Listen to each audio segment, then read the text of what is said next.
Chapter 25 The Unknown. Daylight, for which Dantès had so eagerly and impatiently waited, again dawned upon the desert shores of Monte Cristo.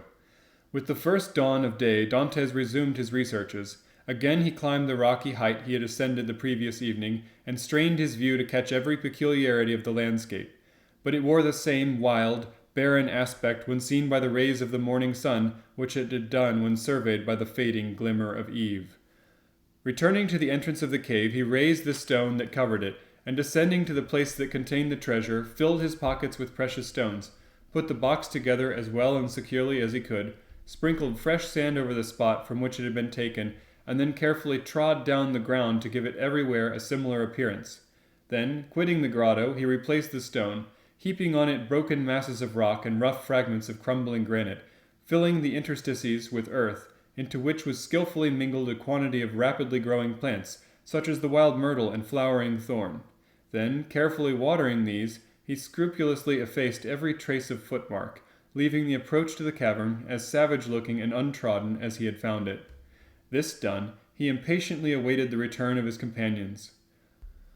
To wait at Monte Cristo for the purpose of watching over the almost incalculable riches that had thus fallen into his possession satisfied not the cravings of his heart, which yearned to return to dwell among mankind, and to assume the rank, power, and influence unbounded wealth alone can bestow. On the 6th day the smugglers returned. From a distance Dantès recognized the cut and manner of the sailing of the young Amelia, and dragging himself with affected difficulty towards the landing-place, he met his companions with an assurance that, although considerably better than when they had quitted him, he still suffered acutely from his late accident. He then inquired how they had fared in their trip. To this question the smugglers replied that, although successful in landing their cargo in safety, they had scarcely done so when they received intelligence that a guard ship had just quitted the port of Toulon and was crowding all sail towards them.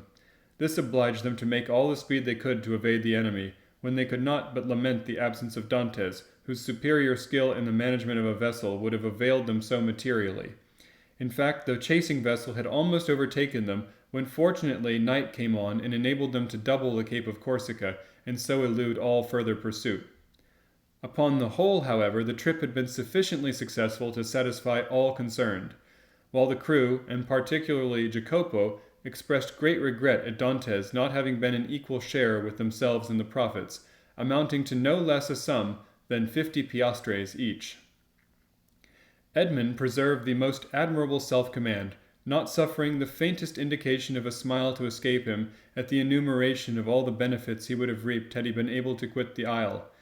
But as the young Amelia had merely come to Monte Cristo to fetch him away, he embarked that same evening, and proceeded with the captain to Leghorn.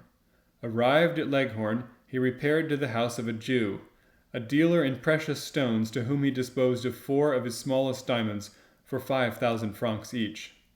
Dantès half feared that such valuable jewels in the hands of a poor sailor like himself might excite suspicion, but the cunning purchaser asked no troublesome questions concerning a bargain by which he gained at least 4,000 francs.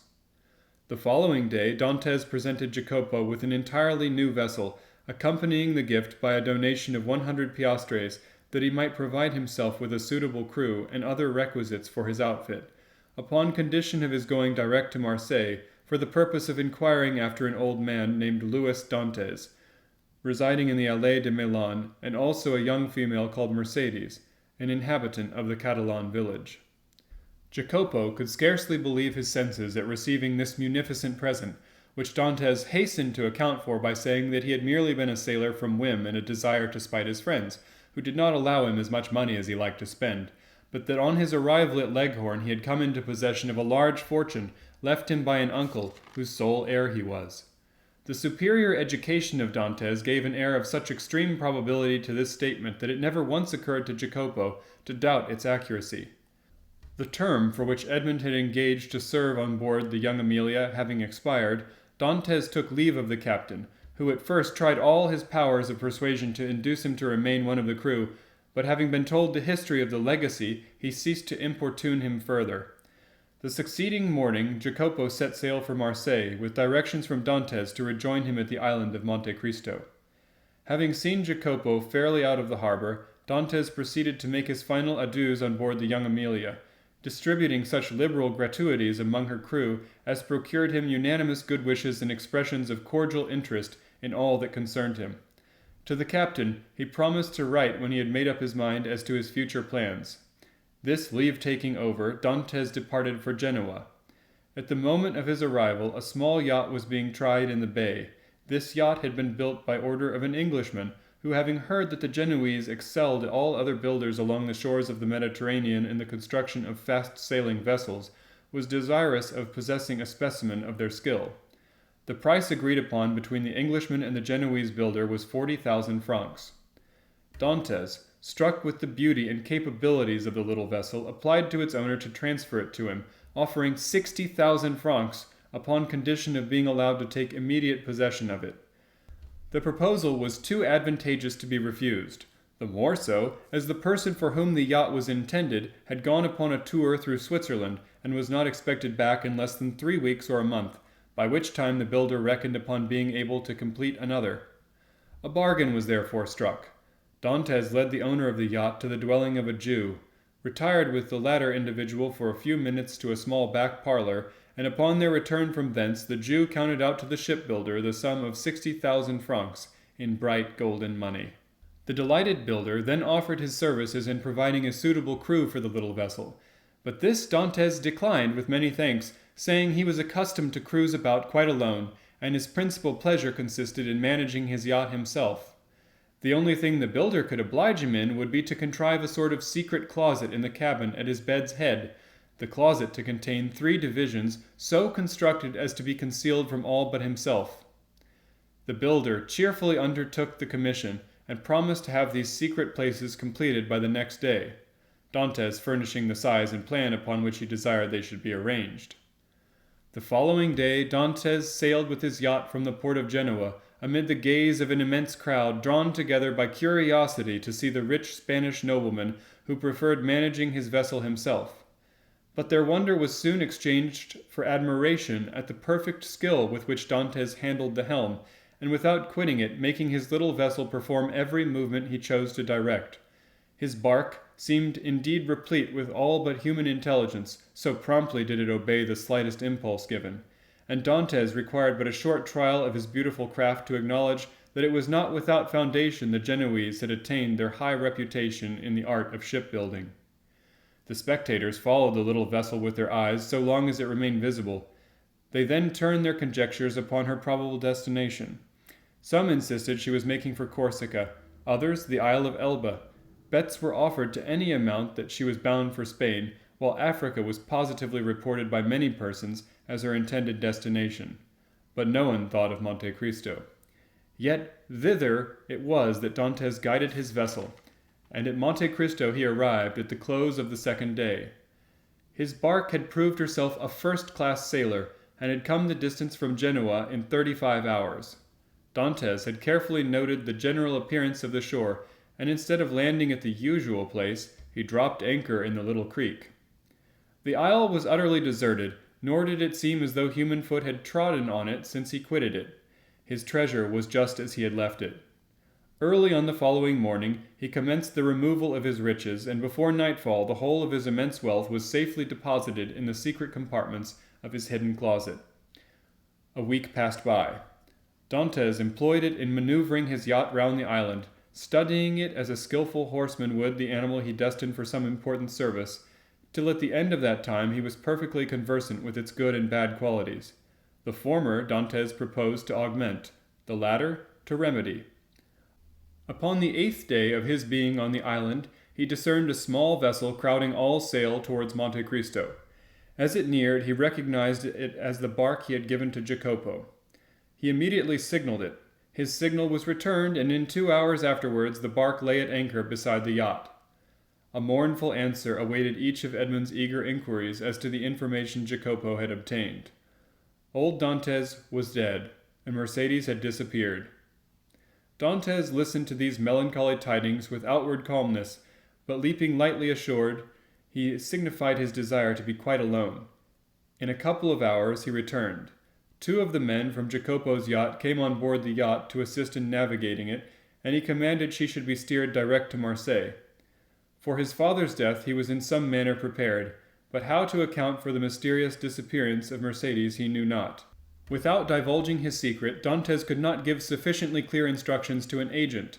There were, besides, other particulars he was desirous of ascertaining, and those were of a nature he alone could investigate in a manner satisfactory to himself. His looking-glass had assured him during his stay at Leghorn that he ran no risk of recognition, added to which he had now the means of adopting any disguise he thought proper. One fine morning, then, his yacht, followed by the little bark, boldly entered the port of Marseille and anchored exactly opposite the memorable spot from whence, on the never-to-be-forgotten night of his departure for the Château d'If, he had been put on board the vessel destined to convey him thither. Still, Dantès could not view without a shudder the approach of a gendarme, who accompanied the officers, deputed to demand his bill of health before the yacht was permitted to hold communication with the shore. But, with that perfect self-possession he had acquired during his acquaintance with Faria, Dantès coolly presented an English passport he had obtained from Leghorn, and with that prompt attention which all such English documents receive, he was informed there existed no obstacle to his immediate debarkation. The first object that attracted the attention of Dantès as he landed on the Canebier was one of the crew belonging to the Pharaon. Edmond hailed the appearance of this man, who had served under himself, as a sure test of the safe and perfect change time had worked in his own appearance. Going straight towards him, he commenced a variety of questions on different subjects, carefully watching the man's countenance as he did so. But not a word or look implied his having the slightest idea of ever having seen before the individual with whom he was conversing. Giving the sailor a piece of money in return for his civility, Dantès proceeded onwards. But before he had gone many steps, he heard the man loudly calling him to stop. Dantès instantly turned to meet him. "I beg your pardon, sir," said the honest fellow, in almost breathless haste, "but I believe you made a mistake. You intended to give me a 2-franc piece, and see, you gave me a double Napoleon." "Thank you, my friend. I see that I made a trifling mistake, as you say, but by way of rewarding your honest spirit, I give you another double Napoleon that you may drink to my health and be able to ask your messmates to join you." So extreme was the surprise of the sailor that he was unable to even thank Edmond, whose receding figure he continued to gaze after in speechless astonishment. At length, when Dantès had wholly disappeared, he drew a deep breath, and with another look at his gold, he returned to the quay, saying to himself, "Ah, that's one of them nabob gentlemen from Ingy, no doubt. Nobody else could afford to chuck gold about like that. Well, he said I was to drink to his health, and so I will, with all my heart." Dantès, meanwhile, continued his route. Each step he trod oppressed his heart with fresh emotion. His first and most indelible recollections were there, not a tree, not a street that he passed, but seemed filled with dear and cherished reminiscences. And thus he proceeded onwards till he arrived at the end of Rue de Noailles, from whence a full view of the Allée de Meilhan was obtained. At this spot, so pregnant with fond and filial remembrances, his heart beat almost to bursting, his knees tottered under him, a misty vapor floated over his sight, and had he not clung for support to one of the trees, he would inevitably have fallen to the ground and been crushed beneath the many vehicles continually passing there.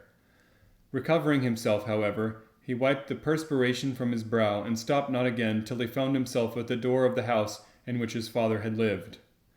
The nasturtiums and other plants, which his parent had delighted to train before his window, had all disappeared from the upper part of the house. Leaning against a tree, he remained long gazing on those windows at which the busy hand of the active old man might be daily seen training and arranging his floral treasures. But Edmond remembered he had come thither for other reasons than to indulge a grief. Now, alas, unavailing and stifling the deep sigh that rose to his lips, he advanced to the door and inquired whether there were any chambers to be let in the house. Though answered in the negative, he begged so earnestly to be permitted to visit those on the 5th floor, that in spite of the concierge's oft-repeated assurance of their being occupied, Dantès succeeded in inducing the man to go up to the present possessors of those coveted rooms and ask permission for a gentleman to be allowed to look at them.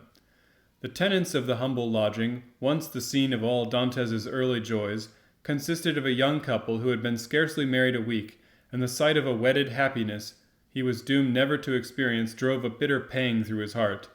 Nothing in the 2 small chambers forming the apartments remained as it had been in the time of the elder Dantès. The very paper was different, while the articles of an antiquated furniture with which the rooms had been filled in Edmond's time had all disappeared. The four walls alone remained as he had left them. The bed belonging to the present occupants was placed as the former owner of the chamber had been accustomed to have his, and, in spite of his efforts to prevent it, the eyes of Edmund were suffused in tears as he reflected that on that spot his beloved parent had expired, vainly calling for his son.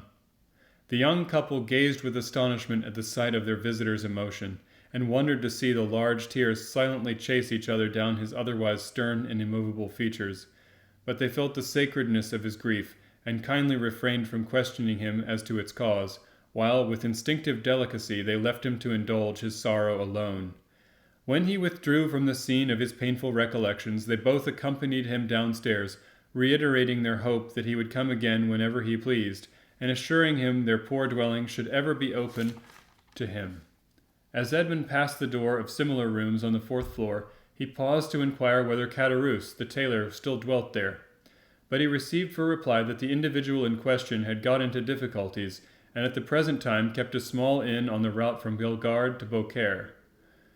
Having obtained the address of the person to whom the house in the Allée de Milan belonged, Dantès next proceeded thither, and under the name of Lord Wilmore, the same appellation as that contained in his passport, purchased the small dwelling for the sum of 25,000 francs, at least 10,000 more than it was worth, but had its owner asked 10 times the sum he did, it would unhesitatingly have been given. The very same day, the occupants of the apartments on the 5th floor of the house, now become the property of Dantès, were duly informed by the notary who had arranged the necessary transfer of deeds, etc., that the new landlord gave them their choice of any of the rooms in the house without the least augmentation of rent, upon condition of their giving instant possession of the 2 small chambers they at present inhabited. This strange event served to find food for wonder and curiosity in the neighborhood of the Allée de Milan, and a multitude of various conjectures were afloat as to the probable cause of the house being so suddenly and mysteriously disposed of. But each surmise seemed to wander farther and farther from the real truth. But that which raised public astonishment to a climax and set all speculation at defiance was the circumstance of the same stranger who had in the morning visited the Allée de Milan being seen in the evening walking in the little village of the Catalans, and afterwards observed to enter a poor fisherman's hut, and to pass more than an hour in inquiring after persons who had either been dead or gone away for more than 15 or 16 years.